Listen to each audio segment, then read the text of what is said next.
Hello mga masla, upani ko ninyo mag-drive going to work. Nice kayo ang view, oh. Sunrise. Medyo malamig na dito sa New Zealand mga masla, kaya ganyan ang show ko every morning. Kailangan ko mag-wiper, bisag wala nag-ulan kay yun na singot jud kayo ang sakyanan.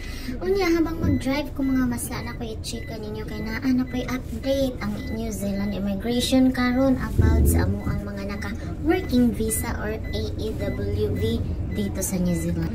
Medyo bad news ni siya para sa amuha o sa mga nagplano na mag-apply dito sa New Zealand na hindi naman mga skilled worker or kagaya naming nasa mga hotel and tourism ma-under ang mga worker.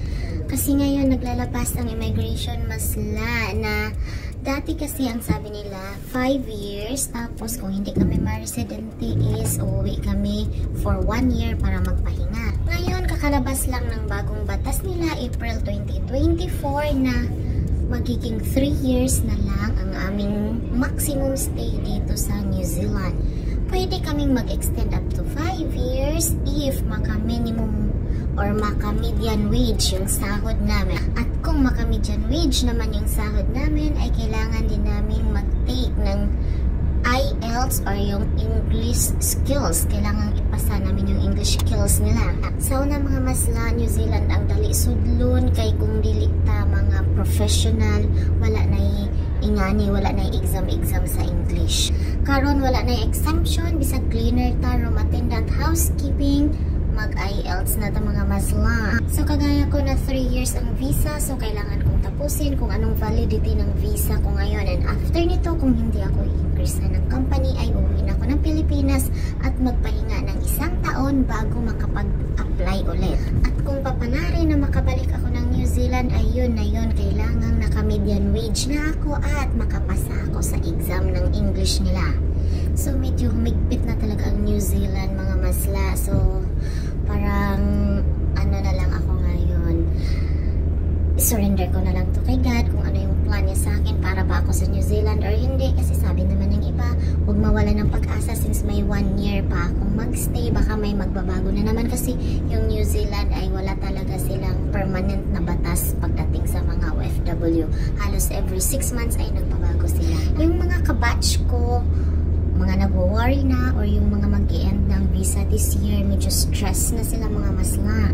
Ako medyo na-stress na, lalo na pabakasyon ako mga masla, no? Pero wala na tayong magagawa kung ayaw na nila sa amin, kung hindi na kami talaga marirenew sa bansang to. So hindi para sa amin ang New Zealand, baka may mas magandang lugar na nag-aantay sa amin.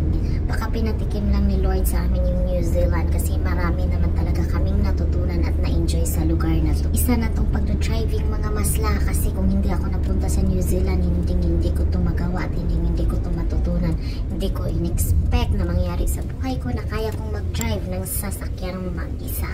Sa mga nag-dream ng New Zealand, huwag kayong mawala ng pag-asa. Malay mo, suswertihin kayo, makahanap kayo ng employer na magbigay sa inyo ng malaking sahod or yung tinatawag nating median wage, at makapasa naman kayo, mga matalino kayo sa English na yan at kayang-kaya nyo yung IELTS na yan, for the go. Huwag kayong umatras kahit nagpapahirap na ang New Zealand, kasi kung para sa inyo ang lugar na to, kahit gaano kahirap makukuha nyo yan mga masla.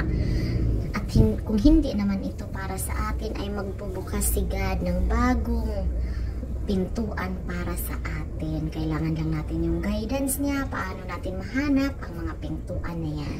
So thank you for watching mga masla, at ito yung update ko tungkol sa changes ng immigration patungkol sa pag-hire ng mga bagong AEW visa dito sa New Zealand or yung tinatawag nating working visa. Have a nice life mga masla. See you for the next video.